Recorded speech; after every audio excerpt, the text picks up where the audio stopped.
Mate apa? Kenapa? Melek arek apa? Apa skupas daerah? Kenapa? Assalamualaikum Ustaz. Waalaikumsalam warahmatullahi wabarakatuh. Ini NU bukan lagi hal yang asing kan kalau bagi para pemuda-pemuda. NU adalah warna Islam Indonesia, warna Islam Nusantara. Ya. Kemudian, Cuma kan nyampainya NU ini kan sudah lama dan walaupun belum bernama NU. walaupun belum bernama NU. Mungkin bisa dijelaskan Ustadz nyampainya Ya, ini ke Indonesia. saya cerita itu kan gini. Jadi berlandasan dongengnya atau ceritanya Ki As'ad. Ki As'ad ya bercerita begini. Pada tahun 1920 para kiai itu ngumpul. Katanya musyawarahnya intinya pada waktu itu gimana untuk memelihara tradisi-tradisi yang sudah ditanamkan oleh Wali Songo. Kemudian masyarakat Indonesia waktu itu sudah menjauh dari kitab-kitab kuning, dari kitab-kitab salaf. Pada tahun berapa itu Ustaz? Sekitar 1920-an seperti itu. Nah, maka pada waktu itu dibentuklah bukan NU waktu itu. Hizbul Wathan kalau tidak keliru. Hizbul Wathan. Jadi kiasan itu begini. Ada seorang wali, ada seorang keturunan Kanjeng Nabi, begini katanya. Coba paham ahli sunnah wal jamaah ini bawa ke Indonesia. Itu kata Nabi. Nabi datang pada salah satu, siapa saya lupa. Salah satu keturunannya. Ya. Apa itu Sunan Ampel? Tapi yang jelas Sunan Ampel. Coba ajaran ahli sunnah wal jamaah ini dibawa ke Indonesia. Karena di Arab nggak bisa berkembang. Seperti itu. Pertamanya seperti itu. Nah, jadi wasiat dari Kanjeng Nabi itulah yang disampaikan oleh para wali songo dan dipelihara oleh NU. Maka tahun 1926 berdirilah NU, walaupun dari semenjak punya inisiatif, punya cita-cita, itu belum dapat restu dari Ki Khalil Bangkalan. Nah, iya. Jadi Belum mendapatkan restu atau bagaimana itu Ustaz? belum mendapatkan restu. Soalnya kan saat itu ya Ki Khalil Bangkalan melalui apa? Ki Hasyim Asy'ari. Ya, sudah memberikan tongkat komando istilahnya Ustaz. Itu kan begini kan. Kenapa saat itu Ki Hasyim tidak langsung mengembangkan mendirikan Nahdlatul Ulama ini? mendirikan NU. Ya, Karena begini kan, Ki Khalil itu kan istikharah. Setelah istikharah itu datang istikharah tongkatnya Nabi Musa. Nah, seperti itu. Ayatnya seperti itu. Apa yang ada di tanganmu itu Musa? Hiya asaya, kan begitu. Ini adalah tongkat. Dan jadi cerita ayat itu terus ke belakang, ya. ya. Nah, itu semenjak Ki Khalil Ki As'ad Syamsul Arifin itu memberitahukan bahwa hasil istikharah dari Ki Khalil Bangkalan ayat itu, ayat tentang mukjizatnya Nabi Musa untuk menghadapi Fir'aun adalah tongkat. Ya kan? Istihoroh apa memang ini Ustaz? Istikharah. Apakah Nabi Musa apa siapa Syekhona Khalil ini didatangi oleh, soalnya kan kayak gini Ustaz, ada penjelasan bahwa sampainya tongkatnya Nabi Musa ke Syekhona Khalil ini melalui Nabi Hadir. Bukan, maksudnya begini. Jadi yang istikharah itu ke Khalil itu datang ayat yang menjelaskan tentang tongkatnya Nabi Musa seperti itu. Jadi setelah disampaikan ke siapa? Ki Hasyim Asy'ari,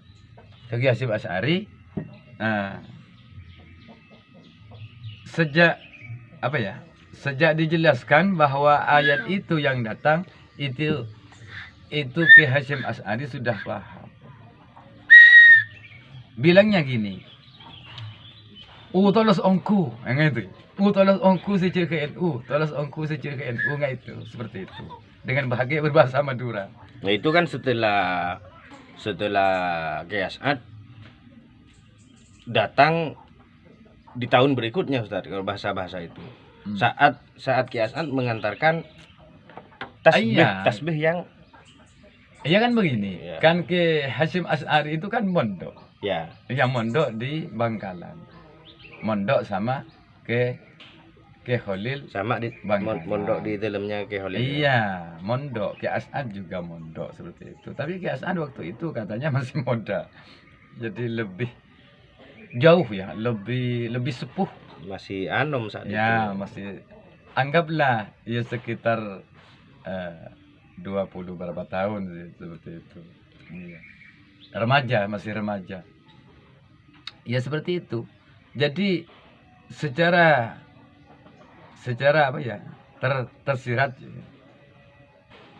bahwa tongkat komando itu memang diberikan sama Ki Hasyim Asy'ari. Nah, waktu itu ya Ki Hasyim Asy'ari itu nggak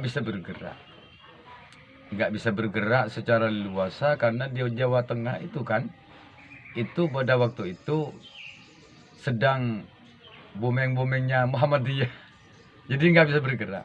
Nah, tapi Ki Hasyim Asy'ari itu punya gerakan dengan gerakan menyebar di seluruh Nusantara. Jadi di seluruh pulau-pulau dibentuklah kepengurusan NU. Muhammadiyah itu hanya kuat di Jawa Tengah seperti itu. Nah, hikmahnya apa? Ya sampai sekarang hampir lebih di separuh, bahkan sekitar separuh dari penduduk Indonesia adalah anggota NU, kaum warga NU. Walaupun ada NU itu NU secara kultural, ada NU secara struktural. Bisa dibilang 75% ya. Bisa dibilang 75%. Tapi yang banyak itu NU kultural. Di Indonesia itu warnanya, corak Islam ahli sunnah wal jamaah ala NU seperti itu. Jadi sulit dijumpai di negara-negara lain yang corak keislamannya seperti itu. Sehingga ada istilah Islam Nusantara. Sesungguhnya adalah corak Islam yang dibudayakan di Nusantara, bukan Islam Nusantara, kemudian Islam Cina, Islam, bukan seperti itu. Jadi tradisi yang sudah menjadi kebiasaan, ditradisikan oleh ulama-ulama atau para penyebar Islam. Karena di Wali Songo itu tidak semuanya keras. Yang keras itu menurut yang saya ketahui hanya Sunan Kalijaga. Yang paling lentur Sunan Kalijaga. Sehingga tidak bisa meniadakan Kemenyan. Karena masih dikiaskan sama harum-haruman, karena malaikat katanya datang ya. Bisa datang. Padahal sebelumnya ya ngoper minyan ya. Bakar kemenyan itu kan untuk memanggil arwah-arwah ya. Musuh apa ya? Bukan musuh. Kan memang demet. Kan memang tidak ada pengaruh Ustaz. Kalau hanya membakar kemenyan kan memang tidak tergantung niatnya. Tidak ada pengaruh.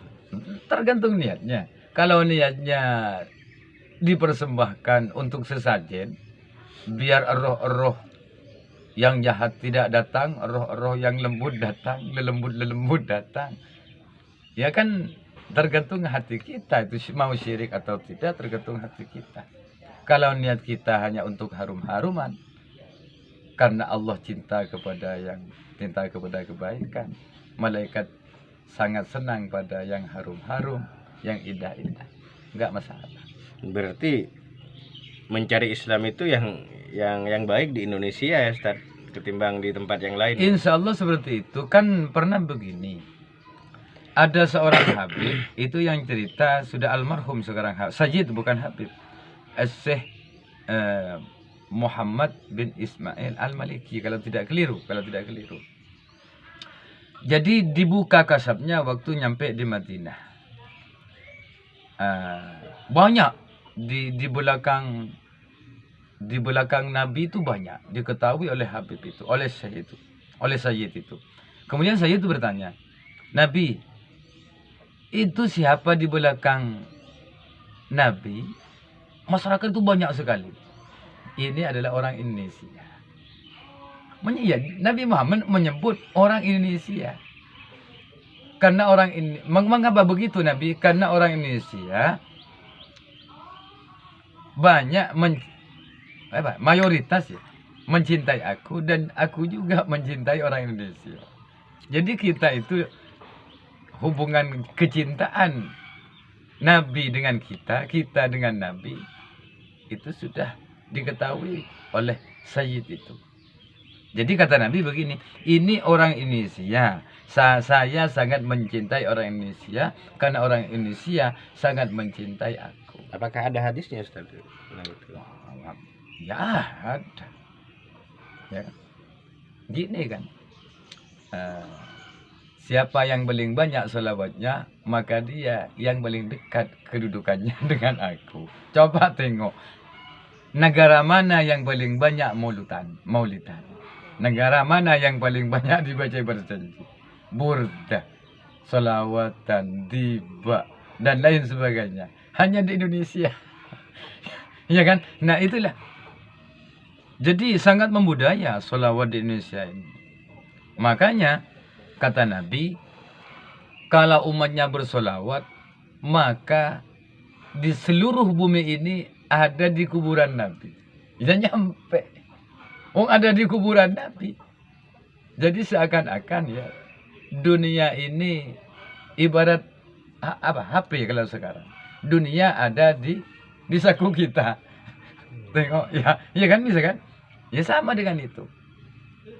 Ya bisa saja malaikat yang menyampaikan, atau Nabi memang diberi keluar biasaan ya. Di mana-mana umatnya bersolawat, Nabi nyampe di sana. Menurut penilaian Ustadz ya, Ya. Apakah NU dulu dan NU sekarang ini ada Oh ya jelas. ada perubahan istilahnya? Pasti banyak. Contohnya gini, zaman dulu aja Ki Wahab Hasbullah sudah bilang, itu Ki Wahab Hasbullah, NU yang tidak maju ini karena ada oknum NU yang ikut-ikutan politik. Padahal NU itu bukan organisasi politik, tapi organisasi keagamaan yang membela ajaran ahli sunnah wal jamaah ya, dengan bermadhab salah satu yang 4 tadi. Bukankah ini penting menurut saya? Menurut saya pribadi ini penting. Bukankah hal ini penting Ustadz? Kalau dalam politik ini tidak ada orang NU, tidak ada kiai, tidak ada ulama-ulama besar yang ada di dalam organisasi kepolitikan. Jelas. Kan bagaimana Ustaz? Misal ya, sekarang berpuluh-puluh partai, banyak sekali partai. Nah, di sana ada orang NU-nya semua kan. Ya. Setelah nanti ngumpul di parlemen, ya kan, itu orang NU semua. Bagus kalau memang tujuannya untuk membesarkan NU. Dan juga menjadi benteng istilahnya. Bisa, tergantung niat kita. Kalau tujuannya ingin makan DNU itu kurang baik, ya kan? Mau menghidupkan NU. Jadi tujuannya mau menghidupkan NU itu bagus. Kalau ingin hidup DNU itu yang tidak bagus. Jadi tergantung niat kita. Kita silahkan ikut politik dengan tujuan mau membela, mau membesarkan ya NU itu sendiri.